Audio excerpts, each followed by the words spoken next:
नमस्कार दोस्तों, स्वागत है आपका आपके अपने YouTube channel RKM studies centre पे। तो दोस्तों फाइनली आपका जेटेट एग्जाम 2024 का नोटिफिकेशन आउट हो चुका है। तो इस वीडियो में हम बात करने वाले हैं इसी एग्जाम के बारे में, कंप्लीट जानकारी आपको यहाँ पे देने वाले हैं। तो इस वीडियो को आप लोग लास्ट तक जरूर देखिएगा।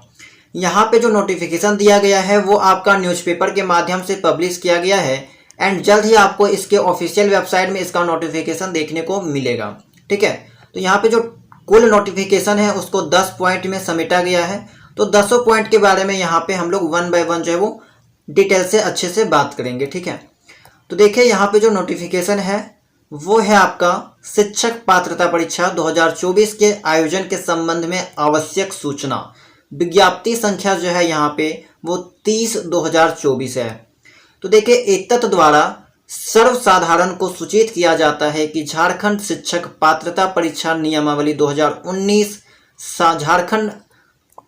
झारखंड शिक्षक पात्रता परीक्षा संशोधन नियमावली 2022 एवं झारखंड शिक्षक पात्रता परीक्षा द्वितीय संशोधन नियमावली 2024 के किए गए प्रावधान के आलोक में राज्य के प्रारंभिक विद्यालयों में सहायक शिक्षक एवं उर्दू सहायक शिक्षक पद पर नियुक्ति की पात्रता की जांच हेतु शिक्षक पात्रता परीक्षा 2024 से संबंधित विज्ञप्ति प्रकाश की जा रही है। तो यहाँ पे हम आपको बता दें कि अभी तक जेटेट में जो है वो 2 बार संशोधन हो चुका है। ठीक है, एक आपका 2019 में नियम बनाया गया था, फिर इसको 2022 में संशोधित किया गया, फिर आपका जो है वो दूसरा संशोधन 2024 में किया गया है। ठीक है, तो जितना भी यहाँ पे आपका एग्जाम होगा, एग्जाम पैटर्न होगा, वो सब 2024 के संशोधन के अनुरूप होने वाला है।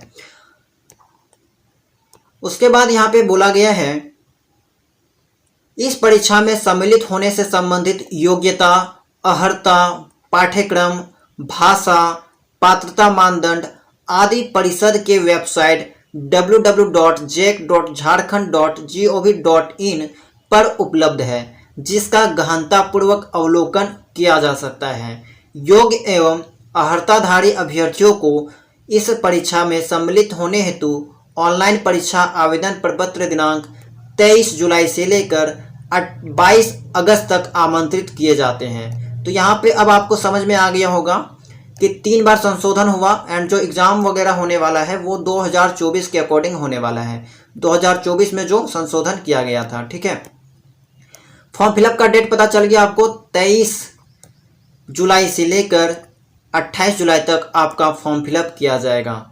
तो पहला पॉइंट क्या है, 10 पॉइंट में से जो पहला पॉइंट है वो है आपका वांछित अर्हता एवं योग्यता।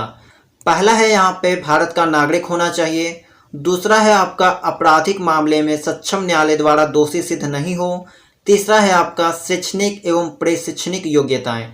ठीक है, तो ये सब कुछ इंपॉर्टेंट एलिजिबिलिटी है, ये सब आपके पास होना चाहिए। ठीक है, अब बात आता है कि एकेडमिक क्वालिफिकेशन क्या होना चाहिए। तो एकेडमिक क्वालिफिकेशन के बारे में यहाँ पे नहीं डिटेल दिया गया है कि क्या क्या योग्यता होना चाहिए। ठीक है, तो इसके लिए आपको क्या करना होगा कि 2024 का में जो संशोधित आपका हुआ था वो नोटिस आपका देखना होगा। ठीक है, तो वो उस नोटिस के बारे में हम आपको लास्ट में बताएंगे कि उसमें क्या क्या यहाँ पे एलिजिबिलिटी जो है वो दिया गया है। नॉर्मली जो एलिजिबिलिटी है 12th के लिए आपको पता होगा कि 12th प्लस DLED होना चाहिए एंड ग्रेजुएशन के लिए आपका मतलब कि TGT टीचर के लिए आपका जो है ग्रेजुएशन प्लस BEd होना चाहिए। ठीक है, PRT टीचर के लिए 12th प्लस DLED, उसके बाद TGT टीचर के लिए यहाँ पे आपका ग्रेजुएशन प्लस BEd होना चाहिए। ये नॉर्मली जो है आपका क्वालिफिकेशन रहना चाहिए। ठीक है, तो यहाँ पे हम आपका बताते हैं, इस पॉइंट को फिलहाल छोड़ते हैं। ठीक है, एलिजिबिलिटी वाला, योग्यता वाला, क्योंकि इसके लिए आपको जो है वो नोटिफिकेशन देखना होगा 2022 संशोधित नियमावली को, जो कि आपको जेक के ऑफिशियल वेबसाइट में देखने को मिलेगा। ठीक है, एंड फिलहाल जो है वो जेक के ऑफिशियल वेबसाइट जो है वो काम नहीं कर रहा है। तो देखिए दूसरा जो यहाँ पे इम्पॉर्टेंट पॉइंट है वो है आपका शिक्षक पात्रता जांच परीक्षा का स्वरूप निम्नवत होगा। तो ये आपके लिए काफ़ी इम्पोर्टेंट है कि जो टेस्ट आपका होगा वो किसके अनुरूप होने वाला है। तो पहला पॉइंट है पात्रता जांच परीक्षा के 2 स्तर तथा प्राथमिक विद्यालय स्तर एवं उच्च प्राथमिक विद्यालय स्तर के होंगे। अभ्यर्थी दोनों स्तरों की परीक्षा में भी सम्मिलित हो सकते हैं। कक्षा 1 से 5 के लिए प्राथमिक विद्यालय स्तर लेवल 1, कक्षा 6 से 8 के लिए उच्च प्राथमिक विद्यालय स्तर लेवल 2। ठीक है, तो ये आपके 2 लेवल पे एग्ज़ाम होने वाला है एंड इन दोनों लेवल पे जो है वो स्टूडेंट शामिल हो सकते हैं। अगर दोनों का यहाँ पे जो है वो उनका एलिजिबिलिटी है तो वो दोनों में आराम से शामिल हो सकते हैं। ख है आपका, प्रत्येक स्तर की परीक्षा में एक समेकित प्रश्न होगा जिसकी परीक्षा अवधि निम्नवत होगी। तो प्राइमरी क्लास के लिए 2 घंटा 30 मिनट, सेकेंडरी यानी कि आपका जो है हायर प्राइमरी या टीजीटी आप कह लीजिए, तो टीजीटी के लिए भी आपका 2.5 घंटा। जो दृष्टिबाधित दिव्यांग वगैरह है, पीएच कैंडिडेट्स, उनके लिए 30 मिनट का अतिरिक्त समय दिया जाएगा। ठीक है, नेक्स्ट है आपका, परिषद के आधिकारिक वेबसाइट पर उपलब्ध जांच परीक्षा के स्वरूप के अनुसार दोनों स्तरों की परीक्षाएं आयोजित की जाएगी। नेक्स्ट आपका है लेवल, क्वेश्चन का लेवल क्या रहने वाला है। तो प्राथमिक विद्यालय स्तर यानी कि पीआरटी टीचर के लिए जो टेट का एग्जाम होगा उनमें जो प्रश्न पूछा जाएगा वो एनसीईआरटी, सीबीएसई एवं राज्य सरकार द्वारा अनुमोदित पाठ्यक्रम के अंतर्गत कक्षा 11 एवं 12 तक के सिलेबस पर आधारित होंगे। तो यहाँ पे देखिए लेवल क्या रहने वाला है, कक्षा 11 एवं 12 तक के सिलेबस पर आधारित। इनकी कठिनाई का अधिकतम स्तर 10+2 उच्चतर माध्यमिक एवं समकक्ष होगा। नेक्स्ट है आपका टीजीटी टीचर के लिए क्या रहने वाला है। तो टीजीटी टीचर के लिए यहाँ पे जो है प्रश्न विश्वविद्यालय अनुदान आयोग यानी कि यूजीसी ग्रेजुएशन लेवल पे, ठीक है, स्टेट यूनिवर्सिटी के स्नातक के पाठ्यक्रम के अनुरूप होगा एवं प्रश्नों की कठिनाइयों का स्तर स्नातक या समकक्ष रहने वाला है। ओके, तो ये आपका जो है वो पात्रता जांच परीक्षा के प्रश्न का यहाँ पे लेवल बताया गया है। अगला है आपका शिक्षक पद पर नियुक्ति है तो अभ्यर्थियों को भाषा 2 में क्रमिक प्रशासनिक सुधार तथा राजभाषा विभाग की अधिसूचना संख्या 1428/10/3/2023 प्राथमिक कक्षा 1 से लेकर 5 के लिए एवं अधिसूचना 14/27 दिनांक 10/3 यानी कि 6 to 8 के लिए उल्लेखित 15 भाषाओं में से किसी एक भाषा की परीक्षा देना अनिवार्य होगा। यानी कि जो ऑफिशियल नोटिफिकेशन आएगा उसमें आपको 15 लैंग्वेज रहेगा, उनमें से कोई एक लैंग्वेज आपको लेना होगा। नेक्स्ट जो पॉइंट है वो है आपका परीक्षा के उत्तीर्णता हेतु यानी कि पासिंग मार्क्स। ठीक है, पासिंग मार्क्स आपका कितना रहना चाहिए। तो यहाँ पे कैटेगरी वाइज जो है वो पासिंग मार्क्स दे रखा है।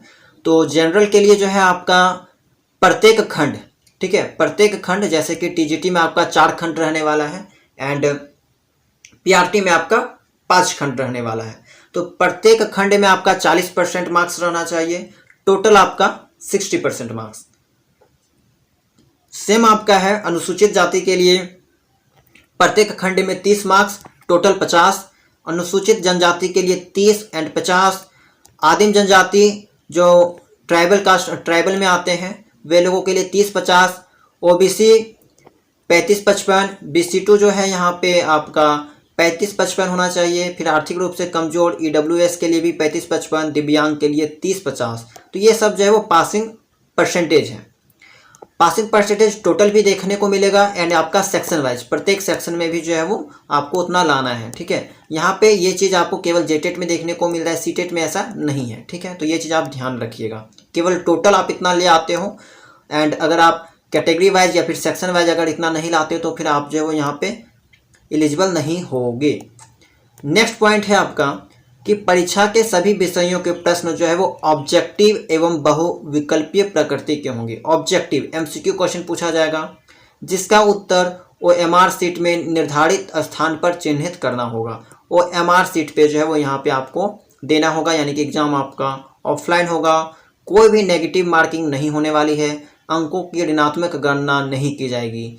परीक्षा के दौरान OMR सीट पर दिए गए निर्देशों को सावधानीपूर्वक पढ़ेंगे और उनका अनुपालन करना सुनिश्चित करेंगे। OMR से किसी प्रकार का छेड़छाड़ करने, गलत सूचना इंगित करने, गलत OMR का उपयोग करने की स्थिति में अभ्यर्थी का अभ्यर्थित्व रद्द माना जाएगा। इसकी सारी जिम्मेदारी संबंधित अभ्यर्थी की होगी। इसमें किसी प्रकार के सुधार हेतु अभ्यावेदन स्वीकार नहीं किया जाएगा। तो अगर आप एक बार मिस्टेक करोगे तो आप जब यहाँ पे एलिजिबल नहीं होगे, इनएलिजिबल हो जाओगे। ठीक है, अयोग्य हो जाओगे। नेक्स्ट है आपका OMR में अंकित निर्देश का अनुपालन सुनिश्चित करेंगे तथा प्रश्नवार उत्तर संबंधी गोले को पूर्णतः काला या नीला करेंगे। सही प्रकार से काला या नीला नहीं किए जाने की स्थिति से संबंधित प्रश्न के उत्तर की जांच नहीं की जाएगी और दिए गए उत्तर को अमान्य कर दिया जाएगा। तो यहाँ पे जो OMR शीट पे आपको गोल गोल जो यहाँ पे दिया जाता है वो भी आपको अच्छा से किया जाना चाहिए। अगर वो आपको यहाँ पे ठीक से नहीं करेंगे तो वो क्वेश्चन आपका अमान्य मान लिया जाएगा। परीक्षाफल प्रकाशन के उपरांत OMR का रीइवैल्यूएशन या फिर पुनर्मूल्यांकन पुनः जांच नहीं की जाएगी और ना ही इस संबंध में किसी भी अभ्यावेदन पर विचार किया जाएगा। परीक्षा शुल्क अब आता है, तीसरा पॉइंट है परीक्षा शुल्क क्या रहने वाला है, जो कि मोस्ट इंपॉर्टेंट आपका बात है। सामान्य जाति के लिए अगर आप दोनों पेपर देना चाहते हैं तो 1500, एक पेपर देना चाहते हैं लेवल 1 का तो 1300, एक TGT ओनली देना चाहते हैं तो 1300। अनुसूचित जाति के लिए 700, 700, 800 टोटल, मतलब कि दोनों पेपर के लिए 800। ये सेक्शन है दोनों पेपर के लिए। ये आपका है PRT, ये है आपका TGT। तो एक बार अच्छे से देख लीजिए अपने कैटेगरी का कितना यहाँ पे है, ठीक है। उसके बाद यहाँ पे नेक्स्ट है आपका कि शुल्क जो है वो फी नॉट रिफंडेबल, यानी कि आपको वापस जो है यहाँ पे नहीं मिलने वाली है। 4 पॉइंट है अभ्यर्थी ऑनलाइन भरे जाने वाले आवेदन में सभी प्रविष्टियां सही एवं त्रुटि रहित करेंगे। आपके द्वारा भरे गए प्रविष्टियों के आधार पर ही परीक्षा का एडमिट कार्ड, रिजल्ट, प्रमाण पत्र निर्गत किया जाएगा। ऑनलाइन भरे गए प्रविष्टियों में बाद में या परीक्षाफल प्रकाशन के उपरांत किसी भी प्रकार का संशोधन संबंधी अभ्यावेदन स्वीकार नहीं किया जाएगा।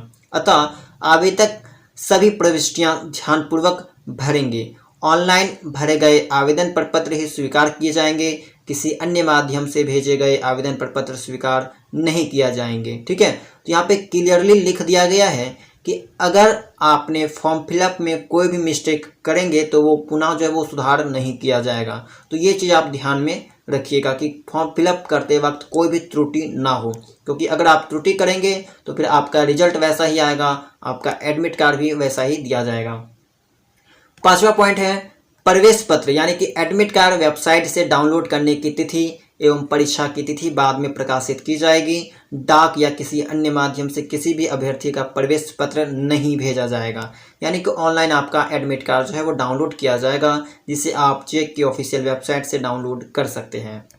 6ठा पॉइंट है आवेदन प्रपत्र में अंकित सूचनाओं की सत्यता की जांच नियुक्ति के समय की जाएगी। यदि उक्त क्रम में कोई भी सूचना भ्रामक, त्रुटिपूर्ण, अपूर्ण या असत्य पाया जाएगा तो शिक्षक पात्रता परीक्षा यानी कि JTET के लिए उनका अभ्यर्थी परीक्षा उत्तीर्ण होने के बाद भी स्वतः रद्द समझा जाएगा। इसकी संपूर्ण जवाबदेही संबंधित अभ्यर्थी की होगी। यानी कि अगर आप जो है वो इसकी एलिजिबिलिटी को पूरा नहीं करते हैं एंड एग्ज़ाम दे देते हैं, लेकिन जब आपका कहीं ज्वाइनिंग होगा तभी आपका जो है वो चेक किया जाएगा ये JTET का जो रिजल्ट है, एंड अगर किसी तरह से त्रुटि पाई जाती है तो आपकी जो है यहाँ पे रद्द कर दी जाएगी।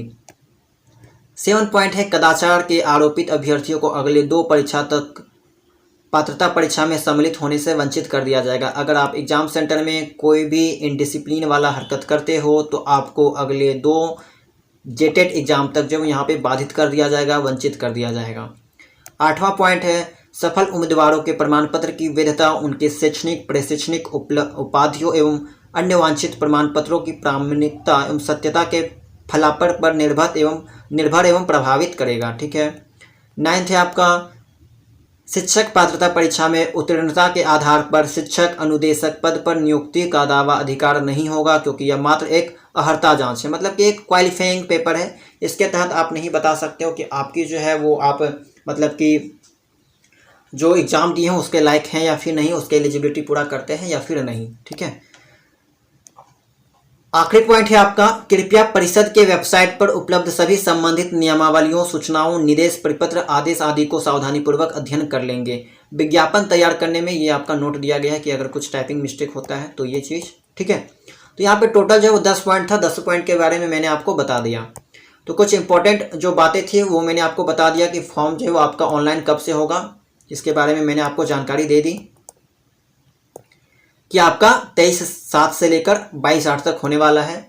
फीस के बारे में मैंने आपको बता दिया। OMR सीट पे एग्जाम होगा, पासिंग मार्क्स बता दिया। एलिजिबिलिटी जो एक मेन इंपॉर्टेंट पॉइंट है योग्यता। तो योग्यता मैंने आपको बता दिया कि जो पीआरटी टीचर है उनका यहाँ पे 12th प्लस डीएलएड, एंड जो टीजीटी टीचर है उनका यहाँ पे जो है आपका ग्रेजुएशन प्लस बीएड होना चाहिए। इसके अलावा भी और भी कुछ योग्यता होती है जिनको आप लोग ऑफिशियल वेबसाइट पे देख सकते हो। अभी जो है वो आज शाम तक या फिर कुछ देर बाद जो है वो पूरा जेटेट का नोटिफिकेशन या फिर इसका बुलेटिन जो है वो अपलोड कर दिया जाएगा जेक के ऑफिशियल वेबसाइट में। ठीक है, देखिए मेन चीज़ आती है कि यहाँ पे अपीयरिंग वाले स्टूडेंट्स को मौका मिलेगा कि नहीं, तो इसके रिगार्डिंग अभी तक कोई बात नहीं की गई है। वहाँ पे जो है वो इसके रिगार्डिंग बात जो है वो यहाँ पे कोई भी नोटिफिकेशन देखने को नहीं मिली है। ठीक है, तो हो सकता है यहाँ पे 22-24 को तो मौका मिल सकता है, बहुत चांस है, लेकिन यहाँ पे जो है वो अब 23-25 वाले को थोड़ा कम उम्मीद देखने को मिल रहा है। ठीक है, कि 23-25 वाले को यहाँ पे मौका मिलेगा, इसकी थोड़ी सी कम चांस है।